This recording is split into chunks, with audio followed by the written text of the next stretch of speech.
కూడా బలి కట్టెల మీద పరున పెట్టబడినటువంటి వాడై, ఆనాడు యేసయ్య ఏ వ్యాధులు అయితే పడుతున్నారో, ఏ బాధను అనుభవిస్తున్నారో మనందరి నిమిత్తము, అదే బాధ ఇస్సాకు కూడా కట్టబడినటువంటి వాడిగా, పరున పెట్టినట్టుగా ఇస్సాకు అనుభవిస్తూ ఉన్నాడు. So Isaac is the symbolic of Jesus Christ.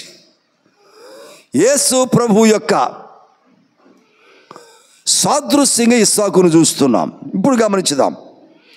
ఇప్పుడు ఒకవేళ యేసు ప్రభుకు సాదృశ్యంగా ఇస్సాకు ఉన్నట్లయితే, యేసు ప్రభు జీవితం అంతా నవ్వుతోనే సాగిందా? కష్టాలతోనే సాగింది కదా, వేదనతోనే సాగింది కదా, బాధతోనే సాగింది కదా, ఆకలితోనే సాగింది కదా. ఆయన కూడా దాహం పడ్డాడు కదా, ఆయన కూడా బలహీనుడయ్యాడు కదా, ఆయన కూడా వేదన పడ్డాడు కదా, ఆయన కూడా చెమట చిందించాడు కదా, ఆయన కూడా రక్తమును చిందించాడు కదా.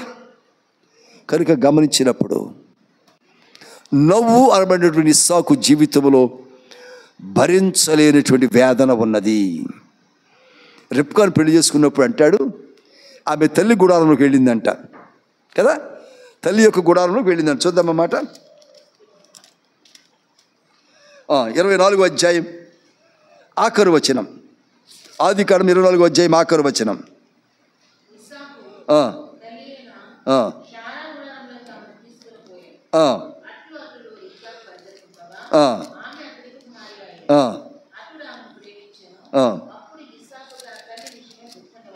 తల్లి విషయమై దుఃఖ నివారణ అంటే ఇప్పుడు దాకా ఏముంది? దుఃఖం ఉందా లేదా? తల్లి విషయం దుఃఖం ఉంది. అంటే తన లైఫ్లో అన్నీ కూడా వేదనకరమైన పరిస్థితులే ఉన్నాయి, బాధాకరమైన పరిస్థితులే ఉన్నాయి. ఇస్సాకు పేరు నవ్వు కానీ శ్రమల పాలయ్యాడు, శ్రమలతో ఉన్నాడు. ఇంకా గమనించినప్పుడు 26వ అధ్యాయం చూద్దాం. 26వ అధ్యాయం చూద్దాం. మొదటి వచనం.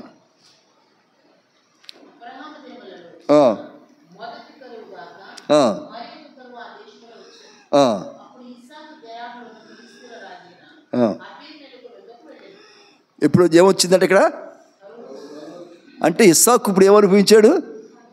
కరువు కూడా వచ్చిందిగా. పేరు నవ్వే కానీ ఏముంది ఇప్పుడు? అక్కడ బాధ ఉన్నది, అక్కడ వేదన ఉన్నది, అక్కడ మరణం ఉన్నది, ఇక్కడ కరువు ఉన్నది, అక్కడ దుఃఖం ఉన్నది. ఇస్సాకు జీవితంలో అన్నీ కూడా ఇవే చోటు చేసుకున్నాయి. ఏమని చెప్పండి ఇప్పుడు? దుఃఖము, బాధ, మరణము, కరువు, తల్లి వల్ల దుఃఖము, రకరకాల బాధలు. ఈ వాట్ వీఆర్ షేరింగ్ నౌ, ఇప్పుడు మనం ఏవైతే అనుభవిస్తున్నామో ఇవన్నీ ఇస్సాకులో కూడా ఉన్నాయి. వీడు ఇస్సాకు కూడా అనుభవించినటువంటి వాడే. ఇస్సాకు వీటన్నిటిని ఎదుర్కొన్నటువంటి వాడే. పైకి ఇక గమనిస్తే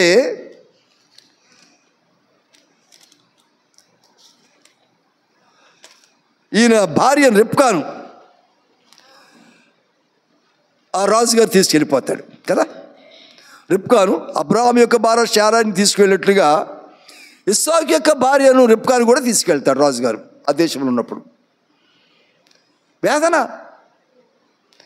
పైగా నాదెందుకు అబద్ధం చెప్పావు అంటాడు మళ్ళీ రాజు వచ్చి. నువ్వు చంపేస్తావని చెప్పానయ్యా, పరాయుడిని కదా నేను, పరాయి దేశం కదా, నువ్వు ముందు చెప్పకపోతే ఏంటో ఇప్పుడు నీ తల తీసేస్తానంటాడు. కనుక తన జీవితం అంతా కూడా బాధాకరంగా దుఃఖంతో, వేదనతో, భారంతో, భయంతోనే కొనసాగుతూ ఉన్నది. కానీ మనం గమనించినప్పుడు ప్రియమైనటువంటి వాళ్ళారా, ఎందుకు ఆయన జయింపబడినటువంటి వాడిగా ఉన్నాడు, గెలిచినటువంటి వాడిగా ఉన్నాడు గమనించినప్పుడు, మోరియా పర్వతమునకు నడిపించబడినటువంటి వాడిగా ఉన్న నంబర్ 1 పాయింట్. ఎక్కడ నడిపించబడ్డాడు? మోరియా పర్వతమునకు నడిపించబడ్డాడు. అక్కడ ఏం జరుగుద్ది అనుకున్నాం మనము? బోధ జరుగుద్ది, పాఠం ఉంటుంది, అక్కడ విషయం గ్రాహ్యానికి వస్తుంది, ఏం చెయ్యాలో ఏం చేయకూడదు, విశ్వాసంలో నువ్వు బలపడటానికి అక్కడ అవకాశం వస్తుంది. It's a land of teaching. అక్కడ బోధించబడతావు నీవు. బోధించబడే స్థలానికి నడిపించబడ్డాడు బాల్య వయస్సులోని ఇస్సాకు. అక్కడికి పై ఏం మోసుకెళ్ళాడు? కట్టెలు మోసుకెళ్ళాడు. కట్టెలు ప్రాణము లేనటువంటివి, జీవము లేనటువంటివి. అవి కట్ చేశాక, కొట్టాక ఎండిపోయినవి, మండటానికి అనుకూలంగా పూర్తిగా ఎండిపోయినటువంటివి అవి. అవి బలిపీఠం కొరకు మోసుకెళ్తూ ఉన్నాడు వాటిని. దేవుని యొక్క బలిపీఠమును మనం కూడా మొయ్యాలి. దేవుని పరిచర్య చెయ్యాలి. దేవుని యొక్క శిలువ. అందుకని ఆయన నా కాడి ఏమన్నాడైనా చాలా సులువైంది అంటున్నాడు, తేలిగ్గా ఉంది అంటున్నాడు. కానీ తేలికైన సులువైన పనిని చేయడానికి మనం ఇష్టపడం. మందిర పరిచయం చేయడానికి ఇష్టపడం. దేవుని సేవ చేయడానికి ఇష్టపడం. చాలామంది ఉద్యోగాలకు ఎగబడతారు కానీ దేవుని సేవ కొరకు ఇష్టపడరు. మా అయితే ఎప్పుడు వస్తారంటే ఇక చదువు సాగక, ఉద్యోగం దొరకక, వేరే అవకాశం లేక అడుగుబడుగు మిగిలిపోతారు కదా, వారు సేవను సెలెక్ట్ చేసుకుంటున్నారు చాలామంది. కాదు, దేవుని కొరకు సమర్పించుకొని సేవ చేయాల. ఆ సేవ ఫలిస్తుంది. సమర్పించుకోవడం అంటే ఏంటి? మనకు ఉన్నదాన్ని వదులుకొని సేవ చేయాలి. అవకాశాలు ఉంటే చాలా, అవకాశాలు నాకు వద్దు అనుకొని పరిచర్య చేస్తే ఆ పరిచర్య దేవుడు ఫలింపజేస్తాడు. దేవునికి మహిమ కలుగును గాక. అవకాశాలు దొరక్క సేవ చేస్తే కాదు అది. అవకాశాలు ఉండి కూడా, అది ఉపవాసం అంటే అదేగా. ఉపవాసం అంటే అదే. అవకాశం ఉండి కూడా మనం ఉపవాసం ఉండగలిగితే, అవకాశం ఉండి కూడా ఉపవాసం ఉండగలిగితే అది నిజమైన ఉపవాసం ఉంది. ఇవాళ తినడానికి ఇంట్లో ఏమి లేవు కదని ఇవాళ ఉపవాసం అనేది కుదరదు. అది ఉపవాసం ఎందుకు అవుద్ది? పొస్తు అంటారు దాన్ని కదా. మరి జ్వరం వచ్చి మానేస్తే, జ్వరం వచ్చి లంకడం అంటారు. అలిగి మానేస్తే, అలిగి మానేస్తారు ఆనందం తింటాం. అది ఉపవాసం ఎట్లా అవుద్ది? కాదు, అవన్నీ ఉపవాసాలు కాదు. ఎప్పుడు మారాలి? అన్నీ ఉండి, అనుకూలంగా ఉండి, అవకాశం ఉండి, ఇది దేవుని కొరకు మానేస్తున్నాను అంటే అది నిజమైన ఉపవాసం. దేవుని పరిచర్య కూడా అంతే. ఇస్సాకు కట్టెలు మోసుకుంటూ వెడుతున్నాడు. పనోళ్ళు ఉన్నారు కదా, పనోళ్ళు ఉన్నారా? పనోళ్ళు ఎందుకు తీసుకెళ్ళలేదండి? తండ్రి ఎందుకు పనోళ్ళు తీసుకెళ్ళలేదు? తన కుమారుడు మోస్తేనే కానీ దానిలో ఉన్న ఆశీర్వాదం తన కుమారునికి రాదు. తన కుమారుడు చెయ్యాలి ఆ పని. మా ఇంట్లో చాలామంది ఉంటారండి చేసేవాళ్ళు. మా పిల్లలు ముట్టుకోరండి అసలు. మా పిల్లలు అంత అవసరం లేదు, ఇంట్లో మానిపించే పర్వాలేదు. అవసరం చదువు మానిపించాయి. మీ పిల్లడు చదవక్కల, బోళ్ళు ఆస్తుంది నీకు, బోళ్ళు కంపెనీలు ఉన్నాయి, బోళ్ళు ఇళ్ళు ఉన్నాయి, రెంట్లు వస్తాయి, మానిపించాయి. కానీ దేవుని దగ్గరికి వచ్చిన ఏం చేయాలి? రకరకాల సమస్యలు ఎదుర్కొని మరణకరమైన పరిస్థితులు వస్తున్నాయి. వాటిని ఎదుర్కోవాలంటే ఖచ్చితంగా దేవునిలో దేవుని భారాన్ని మోసినటువంటి వారు మాత్రమే రక్షించబడతారు. దేవుని భారాన్ని మోసిన వారే ఆశీర్వదించబడవచ్చు. వేరే సంగతి. నీ భక్తిని బట్టి, మందిరానికి వచ్చిన దాన్ని బట్టి, బాప్తిస్మాన్ని బట్టి, దర్శన భాగాలు బట్టి, కానుకలు బట్టి, అన్నింటిని బట్టి నువ్వు ఆశీర్వదించబడతావు, ఓకే. కానీ రేపు మరణమును ఎవరు గెలుస్తారు? కట్టెలు మోసినటువంటి వారే మరణాన్ని గెలుస్తారు, వారే పరలోకం చేరతారు. కనుక ఇస్సాకు జీవితము కష్టసాధ్యమైన జీవితం. అది కట్టెలు మోసుకు వెళ్ళి పరుండు పెడితే మౌనంగా పైకి ఉన్నాడేమో కానీ లోపల ఎంత వేదనతో ప్రార్థన చేస్తూ ఉన్నాడో చెప్పకూడదు ఒకసారి. దేవునికి మహిమ కలుగును గాక. ఎంత వేదనతో ప్రార్థన చేస్తూ ఉన్నాడో. ప్రార్థన ఆలకించిన దేవుడు తనకు మారుగా పొట్టేలు సిద్ధంగా ఉంచాడు బలి ఇవ్వటానికి. అక్కడ దేవుని స్తోత్రం, హల్లెలూయా. కనుక మనం గమనించినప్పుడు 35వ అధ్యాయం ఇంకో మాట మీకు చెప్పి ముందుకు సాగుతాను. 28, 29 వచనాలు చూద్దాం.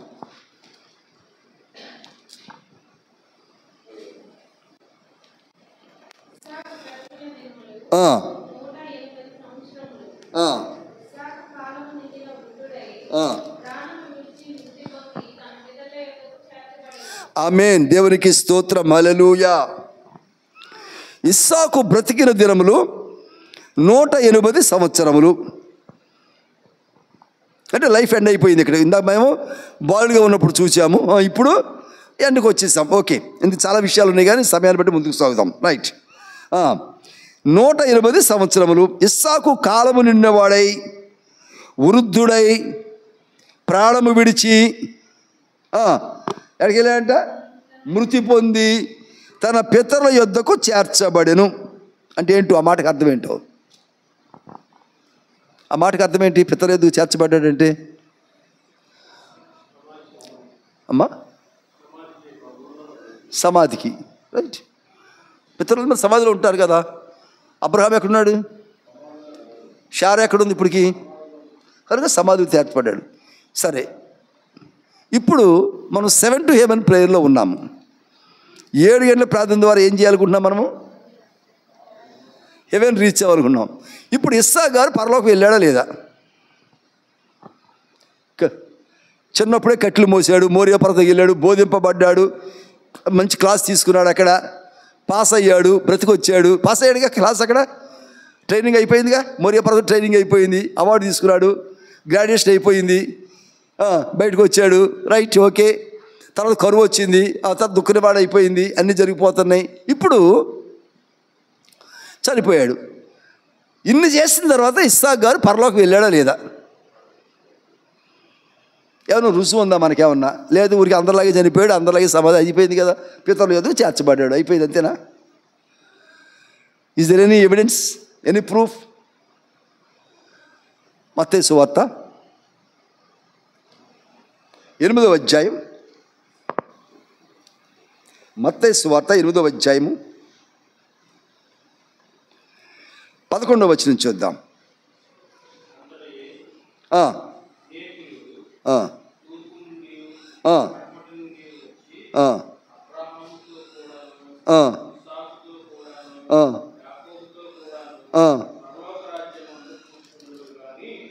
ఆమేన్.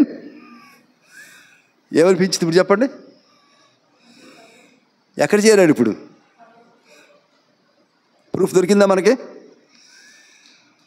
పితరుల యొద్దకు చేర్చబడ్డాడు అర్థం ఏంటంటే పరలోకములోకి చేర్చబడ్డాడు అర్థం. చెప్పకూడదు ఒకసారి? దేవునికి మహిమ కలుగును గాక. ప్రూఫ్ దొరికిపోయింది మనకి ఇప్పుడు. ఇక్కడ ఏంటంట, అనేక మంది ప్రవక్తలను, అబ్రహామును, ఇస్సాకును, యాకోబును ఎక్కడున్నారంటే ఇప్పుడు పరలోకమందు కూర్చబడింది. ఇస్సాకు పరలోకానికి చేరాడు. రైట్. ఇంకో మాట చూద్దాం అక్కడ. లూకాసు వార్త 13వ అధ్యాయం, లూకాసు వార్త 13వ అధ్యాయం 28వ వచనం.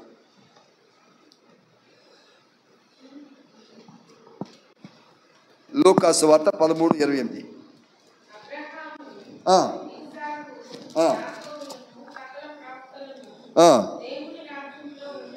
ఆమేన్. చాలనా? ఇంకా తర్వాత వెళ్ళదు, భయవేస్తుంది ఇప్పుడు మనకి. ఆ తర్వాత చదివామంటే భయవేస్తుంది. ఇంకా ఎక్కడున్నారు చెప్పాలి ఇప్పుడు? అబ్రహాము, ఇస్సాకు, యాకోబులను సకల ప్రవక్తులు ఎక్కడున్నారంట? దేవుని రాజ్యములో ఉన్నారంట. దేవునికి స్తోత్రం. హల్లెలూయా. అక్కడ పరలోకంలో చేరేది, ఇక్కడేమో దేవుని రాజ్యంలో చేరేది ఉంది. అంటే అప్పుడు అబ్రహాము ఉన్నాడు, ఇస్సాకు ఉన్నాడు, యాకోబు కూడా ఉన్నాడు. పైగా యావే దేవుడు మోషేతో అంటున్నాడు, నేను ఉన్నవాడని సెలవిచ్చిన దేవుడు, నేను ఉన్నవాడని చెప్పిన దేవుడు ఎలా మారిపోయాడు తెలుసా? అబ్రహాము, యాకోబు, ఇస్సాకుల దేవుడు, ఇస్సాకు యాకోబుల దేవుడు అయిపోయాడు. ఆయన ఉన్నవాడని చెప్పిన దేవుడు, యెహోవా దేవుడు తన పేరు ఎక్కడ మార్చుకున్నాడు అంటే అబ్రహాము, ఇస్సాకు, యాకోబుల దగ్గర పేరు మార్చుకొని వారి ముగ్గురికి దేవుడు అయిపోయాడు. దేవునికి స్తోత్రం. హల్లెలూయా. కనుక జ్ఞాపకం చేసుకున్నప్పుడు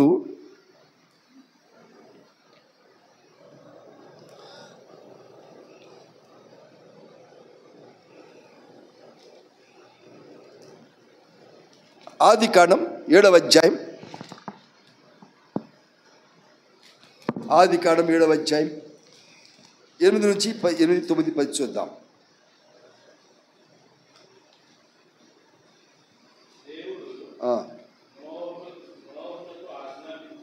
సారీ నాన్న, అపోస్తుల కార్యాలమ్మా. సారీ, అపోస్తుల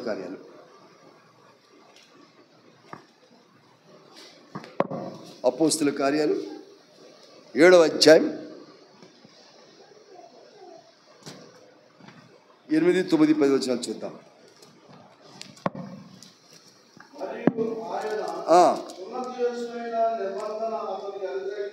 బాగా చదువుదామా. ఇస్సాకును కని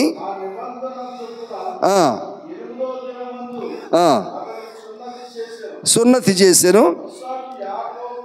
ఇస్సాకేమో యాకోబును, యాకోబేమో 12 మంది గోత్రకర్తలకును వారికి సున్నతి చేసిరి. దేవునికి స్తోత్రం, హల్లెలూయా. అంటే ఇప్పుడు ఇస్సాకు ఏం చేయబడ్డాడని చూస్తున్నాము, సున్నతి చేయబడ్డాడు. ఆయన పొందుకున్న సున్నతి తన కుమారుడు యాకోబుకు చేశాడు. యాకోబు పొందుకున్న సున్నతి తన 12 మంది కుమారులకు చేశాడు. ఇప్పుడు ఆ 12 మంది ఏమయ్యారు? ఆ 12 మంది ఏమయ్యారు? ఇప్పుడు గోత్రకర్తలు అయ్యారు. ఆ 12 మంది గోత్రకర్తలు అవడానికి కారణం ఏంటి? ఇప్పుడు ఇస్సాకు అంటే తాతగారు తండ్రి గారు సున్నతి పొందారు. ఒక వరుస క్రమంలో తాత తండ్రి బిడ్డలు, మొదటి తరం, రెండో తరం, మూడో తరం వరుసగా వారు సున్నతి పొందేసరికి దేవుని చేత గోత్రకర్తలుగా వారు చేయబడ్డారు. దేవునికి స్తోత్రం, హల్లెలూయా. అంటే ఇప్పుడు 12 మంది గోత్రకర్తలు కారణం ఎవరు? ఇప్పుడు ఇస్సాకు పొందిన సున్నతి, ఇస్సాకు అమలుపరిచిన సున్నతి, ఇస్సాకు అనుభవించిన సున్నతి, తన కుమారుడు యాకోబుకు చేసిన సున్నతి, ఆ కుమారుడు మరి తన కుమారుడు చేసిన సున్నతి. అదే ఒకవేళ ఇస్సాకు సున్నతి పొందకపోయి ఉంటే 12 మంది గోత్రకర్తలు ఉండేవారు కాదు. అంటే వరుసగా 1, 2, 3 తరాలు సున్నతి పొందితే వారు గోత్రకర్తలుగా చేయబడతారంట. 3 తరాలు వరుసగా కన్సిక్యూటివ్. ఇప్పుడు అబ్రహాము చేయబడి ఇస్సాకు చేయకుండా యాకోబు వేసి కుదరదు, అలాగా కుదరదు. కనుక ఇప్పుడు ఇస్సాకు యాకోబు 12 మంది 1, 2, 3 తరాలు వరుసగా చేయబడ్డారు కనుక వారు గోత్రకర్తలుగా చేయబడ్డారు. అందుకు మూలం ఇప్పుడు ఇస్సాకు అయ్యాడు. ఇస్సాకు లేకపోయి ఉంటే గోత్రకర్తలు ఉండేటోడు కాదు. పుట్టేవారు, బ్రతికేవారు, కుటుంబాలు అయ్యేవారు. కానీ గోత్రకర్తలు అడిగేది. గోత్రకర్తలు అంటే ఏంటి? స్వాస్థ్యము, దేవుని యొక్క స్వాస్థ్యం. దేవుని యొక్క స్వాస్థ్యంగా 3 తరాలు వరుసగా సున్నతి పొందేసరికి దేవుని యొక్క స్వాస్థ్యంగా అయిపోయారు. అలాంటి మహా గొప్ప ధన్యత ఇస్సాకు కలిగింది కనుకనే ఆయన పరలోకమునకు చేర్చబడ్డాడు. ఈరోజు జ్ఞాపకం చేస్తుంది. మరొకసారి మీకు విషయం జ్ఞాపకం చేస్తాను. యాకోబు పత్రిక అనుకుంటే చూద్దాం, 2వ అధ్యాయం. యాకోబు పత్రిక 2వ అధ్యాయం కూడా చూద్దాం ఒకసారి. చూశాను 2:21 చూడండి ఒకసారి. 2:21 ఉందేమన్నా?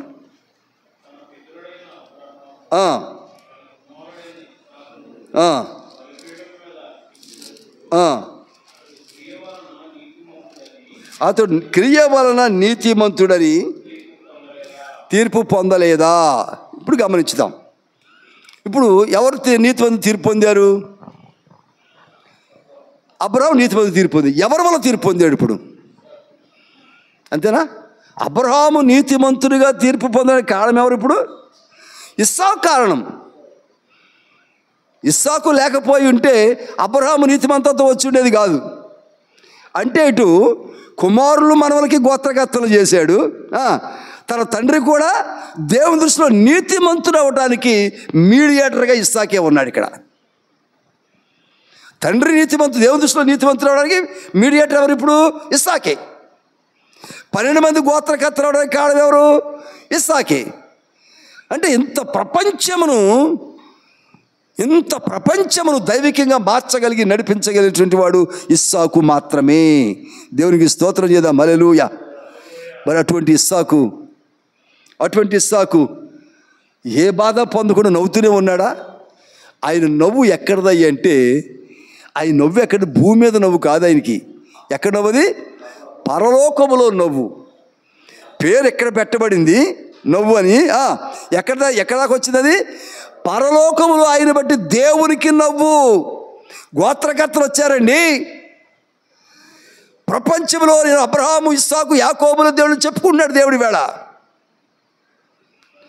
ఆ ఇస్సాకును బట్టే అబ్రహాము నీతిమంతుడు అయ్యాడు. ఆ ఇస్సాకును బట్టే యాకోబు తన బిడ్డలందరూ 12 మంది సున్నతి పొంది గోత్రకర్తలు అయ్యారు. దీనంతటి బట్టి పరలోకములో నవ్వు కలుగుతూ ఉన్నది. దేవునికి స్తోత్రం, హల్లెలూయా. కనుక జ్ఞాపకం చేసుకున్నప్పుడు మనం గలతీ రాసిన పత్రిక 4వ అధ్యాయం 28వ వచనం చదువుకొని ప్రార్థనలోకి వెళదాం మనం. గలతీ రాసిన పత్రిక 4వ అధ్యాయం 28వ వచనం.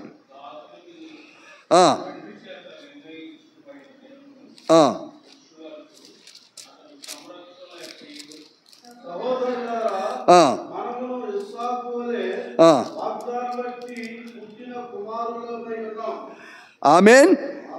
ఒకసారి చప్పట్లు కొట్టచ్చు కదా, చప్పడు కన్నా చప్పడు కొట్టండి ఒకసారి.